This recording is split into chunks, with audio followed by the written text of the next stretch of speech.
मनोज जरांगे पाटील यांच्या आंदोलनानंतर राज्य सरकारने जो जी.आर. काढला त्या जी.आर.च्या अंमलबजावणीला आता मराठवाड्यातून सुरुवात झालेली आहे आणि त्या सगळ्या अधिकाऱ्यांच्या प्रशिक्षणाला देखील आता सुरुवात होणार आहे तशी माहिती देखील देण्यात आलेली आहे। आता या संदर्भात बोलण्यासाठी आपल्या सोबत ओबीसी नेते लक्ष्मण हाके आहेत आणि हाकेची ज्या पद्धतीने या सगळ्या जी.आर.च्या विरोधात तुम्ही खरं तर आंदोलन किंवा जी.आर. रद्द करावा अशी एकीकडे तुम्ही मागणी करत असताना दुसरीकडे या जी.आर.च्या अंमलबजावणीला आता कुठेतरी सुरुवात होताना पाहायला मिळते।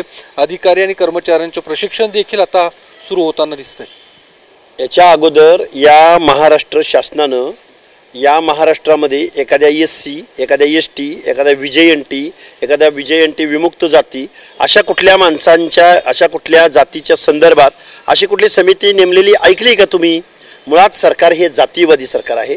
सरकार हे फक्त मराठा समाजाचं सरकार आहे का एवढी शंका आज निर्माण झाली आणि सरकारला असे कोणी अधिकार दिले? मुळात कास्ट सर्टिफिकेट इश्यू करणं, व्हॅलिड करणं यासाठी स्वायत्त संस्था आहे। सरकार बेकायदा वागतंय। सरकार इतरांकडे न पाहता फक्त मराठा समाजासाठी काम करतोय असा माझा सरकारवर आरोप आहे। पण दुसरीकडे सातारा गॅझेटची देखील त्यावर देखील निर्णय घेण्याची तयारी दिसते, कारण मनोज जरांगे पाटील यांनी काही 2 महिन्यांची मुदत दिली होती। त्या संदर्भात बैठक देखील झालेली आहे आणि आता ते देखील अंमलबजावणी होताना पाहायला मिळणार। सातारा गॅझेट लागू करा, औंध गॅझेट लागू करा, तत्कालीन बॉम्बे प्रांतामधलं गॅझेट लागू करा, घेऊन टाका तुम्ही सगळं आरक्षण। शुभेच्छा आहेत। शासनानं एका बाजूला प्रमाणपत्र वाटायची तयारी चालू केली, अधिकाऱ्यांना प्रशिक्षण देते शासन एका बाजूला, आणि दुसऱ्या बाजूला ओबीसीसाठी उपसमिती नेमली। म्हणजे हे काय चाललंय महाराष्ट्रामध्ये? आंधळं दळतंय, कुत्रं पीठ खातंय, ही शासनाची परिस्थिती आहे। शासन नियमाप्रमाणे वागत नाही, शासन संविधानाप्रमाणे वागत नाही, शासन ओबीसीचं उरलं नाही आणि आता ओबीसीचा शासनावरचा विश्वास उडावला आहे। तुम्ही जरी एकीकडे असं म्हणत असलात की सरकार ओबीसींचं नाही मराठ्यांचं आहे, पण सरकार किंवा सरकारचे जे प्रमुख आहे ते सातत्याने सांगतात की अशा पद्धतीने कुठलाही निर्णय होऊ देणार नाही किंवा ओबीसींच्या आरक्षणाला धक्का लागणार नाही, अशा पद्धतीची भूमिका जी काही आहे ती सातत्याने मांडली जाते। मग आता शासनामधल्या अधिकाऱ्यांना प्रशिक्षण कशासाठी देत आहे?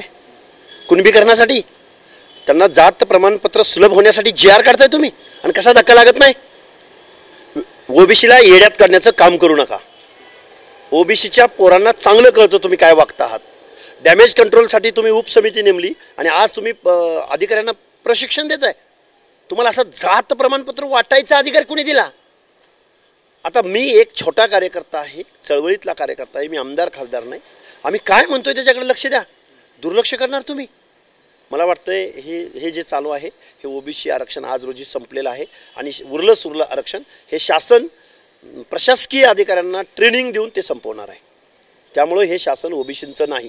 ओबीसीनी आता आपलं पारंपरिक व्यवसाय करावा, धोब्यानं कपडे धुवायचे, नाभिकांना आपला व्यवसाय करायचा, सुतारानं लोहारानं आता आपलं काढा राप्या, लोहारानं काढा भाता, धनगरांनी करा मेंढरं 2 खंडी आणि चला आता आपलं काम करू। आता हा महाराष्ट्र तुमचा नाही, या लोकशाहीत तुम्हाला स्थान नाही। तुम्हाला जे बाबासाहेबांना दिलेलं रिझर्वेशन आहे ते संपलंय।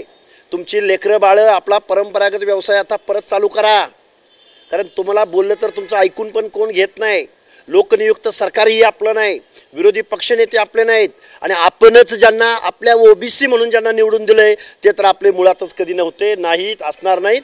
त्यामुळे आपला परंपरागत व्यवसाय करूया आणि आता आपला देश लोकशाही भारतमाता देश आहे, सर्व बांधव समान आहेत, हे सगळं कागदापुरतं राहणार आहे। हे राज्य हा देश इथं कायद्याला संविधानाला मानत नाही।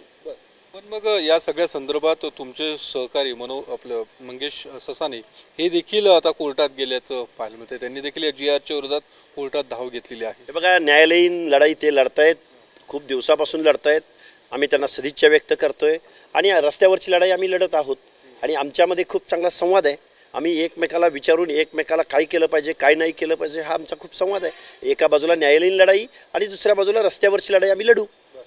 या सगळ्या प्रकरणात किंवा हा जी.आर. निघाल्यानंतर तुम्ही ठिकठिकाणी आंदोलनं केलीत, बारामतीत देखील तुम्ही आंदोलन केलं किंवा मोर्चा काढला, तिकडे गेवराईमध्ये मात्र तुमच्यावर देखील गुन्हे दाखल करण्यात आलेले आहेत, कारण परवानगी नसताना तुम्ही अशा पद्धतीने मोर्चा काढला आणि त्यामुळे तुमच्या सहकाऱ्यांवरती गुन्हे दाखल झालेले आहेत। बघा, ही रिॲक्शन होती ओबीसीचा उत्स्फूर्त प्रतिसाद आणि उत्स्फूर्त मोर्चा म्हणून तुम्ही आमच्यावर गुन्हे दाखल केले, पण प्री प्लॅन्ड 2-2, 4-4 महिने प्लॅनिंग करून शहरं जाळली गेली, अनेक ठिकाणी आंदोलनं केली गेली, मुंबई वेटीस धरली गेली, मुख्यमंत्र्याची आईमाई काढली गेली, त्यावेळी तुम्हाला कुठेही गुन्हा दाखल करावा असं वाटलं नाही. करा तुम्ही, आम्हाला आमच्यावरती गुन्हे दाखल करा, काही अडचण नाही. मी बारामतीला सोमवारी वाजत गाजत बारामतीच्या पोलीस स्टेशनला येणार आहे. परत म्हणू नका हजारोंचा जनसमुदाय जमवला. मी सोमवारी येतोय बारामतीला आणि पोलीस स्टेशनला हजर व्हायला येतोय. काय आमचा गुन्हा?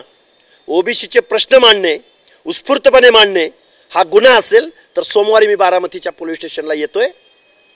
त्यावेळी हजारोचा जनसमुदाय उपस्थित राहील. येतोय बारामतीला सोमवारी. काय म्हणणं की पोलिसांसमोर तुम्ही स्वतःहून हजर होणार? जर आमच्यावर कोणी FIR दाखल केला असेल तर त्याच पोलिसांना, त्याच गृह खात्याला मी जाब विचारू की मुख्यमंत्र्याची आईमाई काढली गेली, महाराष्ट्रातलं वातावरण चॅलेंज केलं गेलं, चिथावणीवर चिथावणी भाषणं दिली जात होती, त्यावेळी तुम्ही कुठले गुन्हे दाखल केले? तुमच्यावर जे गुन्हे दाखल आहेत ते कुणाच्या दबावापोटी झाले दाखल असं वाटतं? बारामतीतला गुन्हा असो किंवा गेवराईतला गुन्हा असो, तिथं हे आमदार अजितदादा पवार गटाचा आहे आणि इथं स्वतः अजितदादा पवार आहेत. अजितदादा पवारांना आम्ही एक्सपोज करतोय, अजितदादा पवारांना आम्ही उघडं करतोय. अजितदादा पवार हा जातीयवादी माणूस उपमुख्यमंत्री आहे महाराष्ट्राचा. सारथीला निधी देत असताना तो महायुतीला निधी द्यायची वेळ आली की दुजाभाव करतोय, बजेट देताना दुजाभाव करतोय आणि इतरांच्या आंदोलनांकडं, आरक्षणाच्या आंदोलनांकडं दुर्लक्ष करणारा आम्हाला एक बिंडोक मुख्यमंत्री, उपमुख्यमंत्री या महाराष्ट्राला भेटलाय. हे आम्ही जबाबदारीनं सांगतोय. आणि तोच माणूस गेवराईमध्येही त्यांचाच दबाव आहे यांच्यावरती आणि बारामतीतही त्यांचाच दबाव आहे. म्हणून ओबीसी थांबणार आहेत किंवा ओबीसीचे कार्यकर्ते थांबणार आहेत या भ्रमात अजितदादा पवारांनी राहू नये. दुसरीकडे तुमच्या बॅनरला देखील काळं फासण्यात आलेलं आहे. ज्या ठिकाणी तुमची सभा मोर्चा होणार आहे त्याच ठिकाणी त्या शेजारच्या गावामध्ये अशा पद्धतीने बॅनरला काळं फासलं जातं. काय नेमका प्रकार? बघा, शिरूर कासार तालुक्यामध्ये उद्या संध्याकाळी माझी सभा आहे.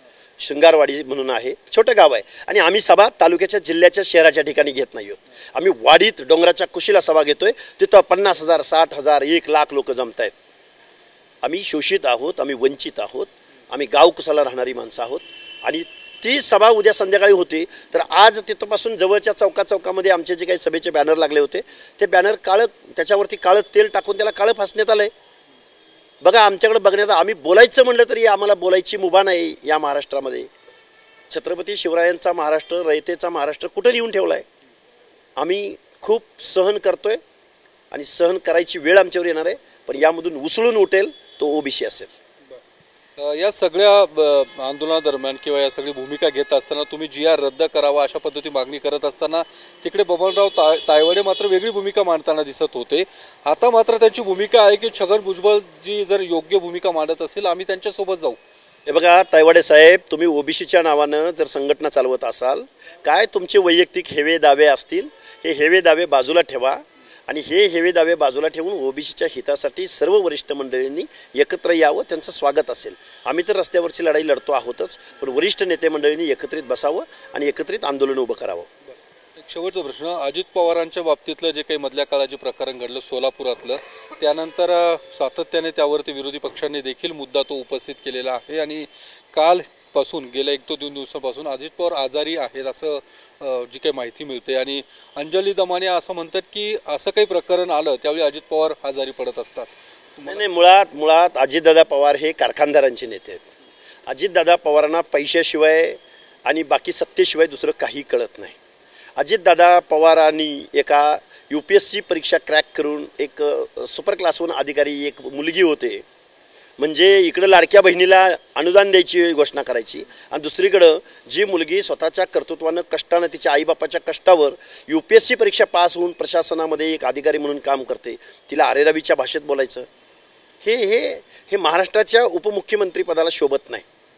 मी आता दुसऱ्यांदा तिसऱ्यांदा सांगतोय, अजितदादा पवारांनी इथून पुढे यशवंतराव चव्हाणांचं नाव घ्यायचं नाही. यशवंतराव चव्हाण हे लिटरेट आणि या महाराष्ट्राचं आदर्श नेतृत्व होतं. विचारधारा, त्यांच्या नावाची विचारधारा, आणि तुम्ही अधिकाऱ्यांना असं अरेरबीत बोलता, हे कमी शिकलेल्याचं लक्षण आहे. अजितदादा पवार यांना प्रशासन चालवणं, पैसा कमवणं, कारखाने उभे करणं, वेगवेगळे कोऑपरेटिव्ह सहकारी साखर कारखाने, कोऑपरेटिव्ह कारखाने ताब्यात घेणं, इरेग्युलर वागून म्हणजे राजकारण, म्हणजे सोशल जस्टिस, म्हणजे महिला मुलींबद्दलचा आदर, अधिकाऱ्यांबद्दलचा आदर, हे कुठून येणार यांच्याकडून? त्यामुळं यांनी जरा थोडंसं आपली भाषा सुधारावी आणि सत्तेपेक्षा, राजकारणापेक्षा काही लोक सामाजिक न्यायाच्या प्रतीक्षेमध्ये आहेत.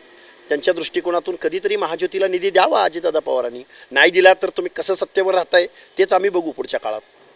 तर आपण पाहिलं की थेट अजित पवारांना थेट इशारा लक्ष्मण हाकेंनी दिलेला आहे आणि ज्या पद्धतीने सारथीला निधी दिला जातो मग महाज्योतीला का नाही दिला जात हा देखील प्रश्न लक्ष्मण हाके यांनी उपस्थित केला आहे. आणि या पुढच्या काळात जर महाज्योतीला निधी दिला नाही तर तुम्ही सत्तेत नेमकं कसं राहतात हा थेट इशारा अजित पवार यांना लक्ष्मण हाके यांच्याकडून देण्यात आलाय.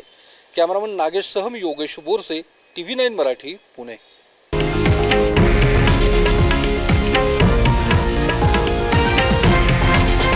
हे आहे देशातील नंबर 1 न्यूज नेटवर्क आणि आपण पाहत आहात TV9 मराठी, एकमेव.